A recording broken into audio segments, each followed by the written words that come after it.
Hello, hello guys. Nakalimutan ko tuloy mag-video kanina kasi walang tao ba. Nagpakulay pa na ako guys kasi lumabas na yung itim guys. Kasi December pa yung last na kulay natin. Pinakulayan ko ng same light blonde siya, number 10 siya. Nasa 9 and 8, 9, 10 ganyan. Same lang yung ginagamit. Pag walang available yun, yan lang. Pero ito siya. 10 ang ginamit ko kagabi. Same lang naman siya. Kasi yung ginagawa ko yung roots lang niya. Roots. Tapos after 30 minutes, minamassage ko siya hanggang sa sa dulo. Sa ilalim talaga yung pula. Hindi talaga nawawala talaga yung pula na ilalim.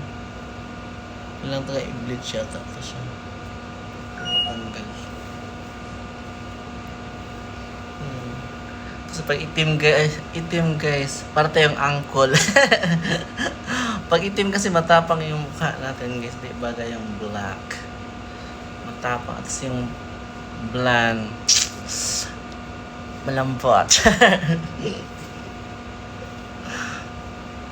Maliwalas na siya kasi pantay na yung kulay niya. Bumili akong highlights kasi hindi ko pa na-apply yung highlights. Lagyan ko tong highlights dito. Para mag-ano naman. Ito yung highlights niya sa baba na kasing highlights hanggang dito. Balak ko palagi ng highlights. Bumili din ako kagabi ng pang highlights. Kasi hindi ko pa na-apply. Pa-apply na lang ako. Check ko doon. Parang hindi man nakita ko kagabi sa plastic. Check ko nga doon. Yan, bawang kulay na yung auntie nyo guys. Hindi na uncle, auntie. Thank you for watching. Bye. Oh, naka-lipstick pa yung auntie niya, di ba?